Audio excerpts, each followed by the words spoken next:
Back in the 1970s, Boston leaders struggled to make the city less divided and more inclusive. That certainly describes the contributions of Lenny Zakim. He was a civil rights leader, widely admired for turning divisions into new connections, a legacy honored by a bridge in his name, and by the work of an organization supported by the Lenny Zakim Fund. To tell us about the fund and the virtual celebration of its 25th anniversary is its executive director, Eric Esteves. Thank you very much for being with us, Eric. Thanks for having me, Chris. Eric, it is a little unusual in Boston to have a fund named after one person. So what was so special about Lenny Zakim?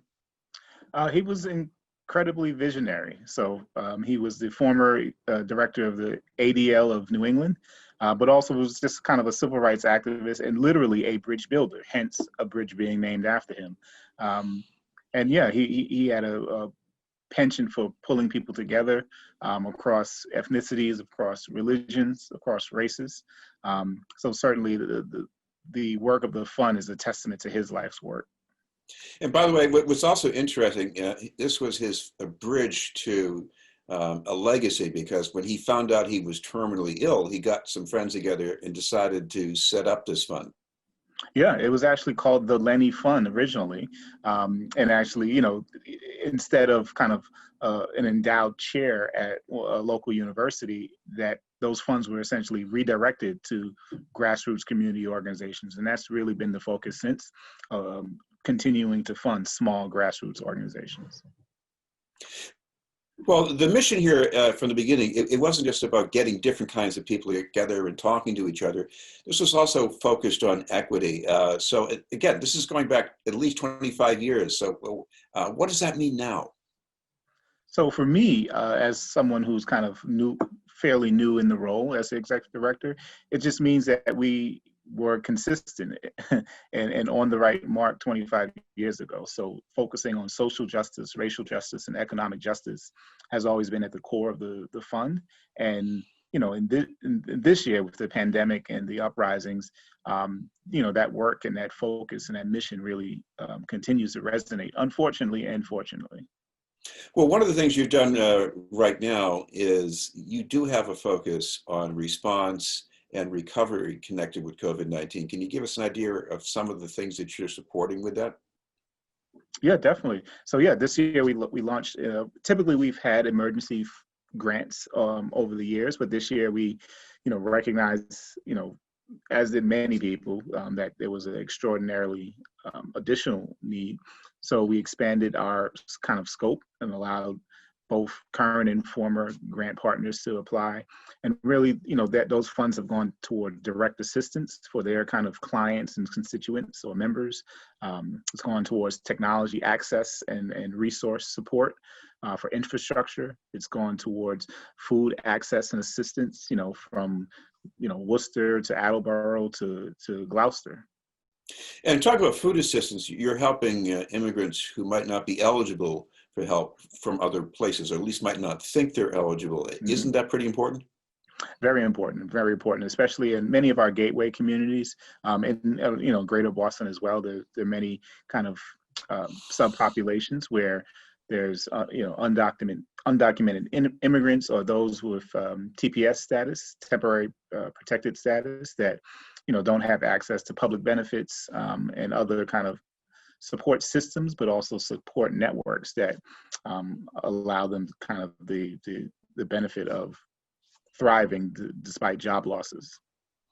One of the other things underlying the mission of the fund is Lenny Zakim's belief in small acts making a big difference. When I look at the groups you've supported, I see a lot of small organizations, some of which got much larger over the years. I mean, I'm thinking of, let's say, the Louis D. Brown Peace Institute and their efforts. Yeah. The Peace Institute is one organization that certainly their work has continued and has grown. They were one of an early organization that the fund supported. There's also Partners in Health. It was actually another organization that we supported early on, and they're certainly much larger than pretty much all the other organizations currently. I noticed with the work that you've been supporting in connection with Boston Medical Center, it's not just like you're giving them support to do the same thing. You're supporting new things, and eventually, doesn't that ripple out to new ways of thinking about things? Yeah, so it's, in many ways, philanthropy is can be considered kind of the risk capital that making bets on things that otherwise wouldn't get support to kind of pilot ideas, and then hopefully they become part of the public good.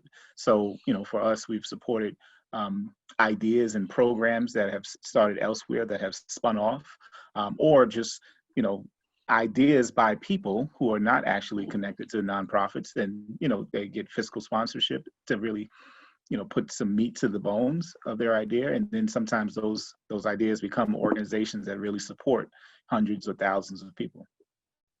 Now, when I think of the chemistry here, a lot of this does involve people getting to get together physically in person.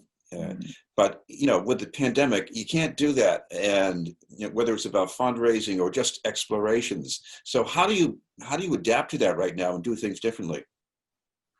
Well, like everyone, we had to pivot. So for myself, I was three 3 months into the role. So part of my goal was to do listening sessions. So I had a meet and greet in early February, and that was the last time I saw people.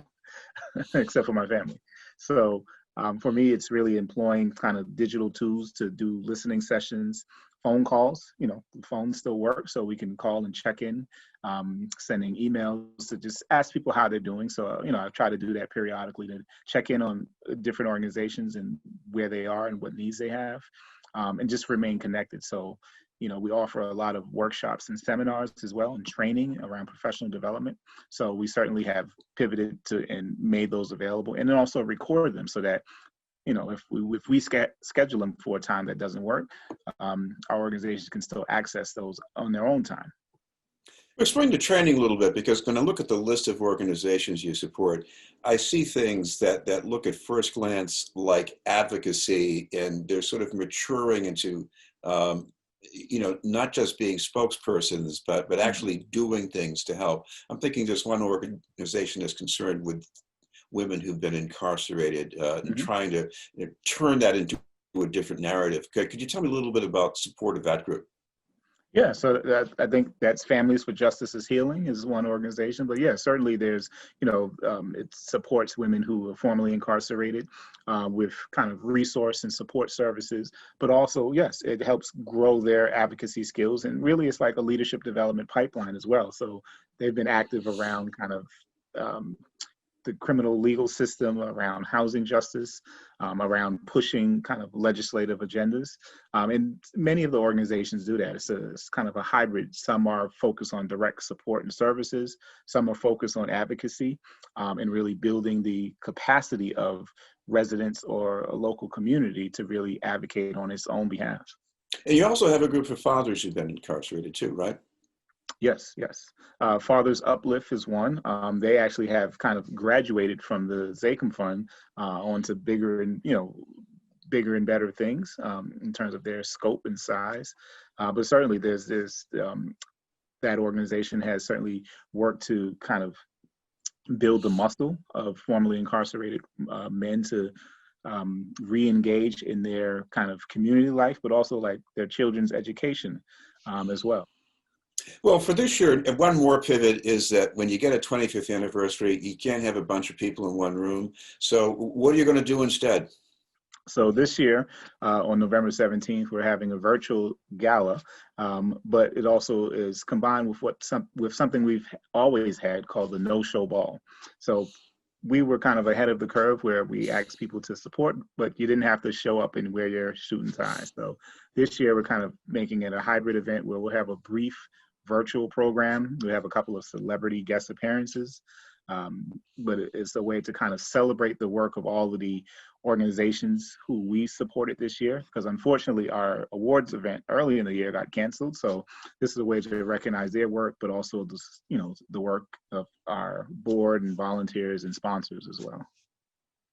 To ask you about your own experience with the fund, because in a way, this is a continuation of the work that you did before with the Boston Mhm. Foundation. How do you like this new focus that you have with the fund? For me, it's full circle. So, not only when I was at the Boston Foundation, I was focused, very laser focused on education and college access. But even prior to that, I served on the board of an organization called Project Hip Hop, which was a youth development org. And I ended up as board chair for a stint as well. And we were a grant recipient of the Zakim Fund. So for me, it's truly full circle. And being able to do work that's focused on social justice and racial justice is kind of near and dear to my heart. And this sort of reminds me of one of the programs supported by the fund, because it involves connecting dots, maybe in the spirit of Lenny Zakim, but connecting high school students in Boston with some of the professors or even some of the grad students to give them additional tutoring. It seems like somebody should have done this ages ago, but without the fund, maybe it wouldn't have happened. Yeah, I mean, nonprofits, they're still a business. So whether it's a for-profit or nonprofit model, they're still a business. So these business ideas for startups, they work the same. So you may think it hasn't been done before, but until you really try and put the idea and feet to the ground, sometimes they take off. We should mention, if people want to tap into this 25th anniversary celebration, what's the best way for them to find details about that? Well, the best way is to go to our website, the LennyZakimFund.org. We have information right on our main page.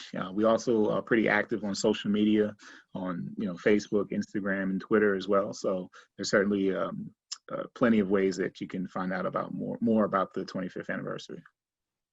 Well, thank you very much for taking the time to join us, and happy anniversary. Thank you so much. Thanks for having me. There was Eric Esteves from the Lenny Zakim Fund.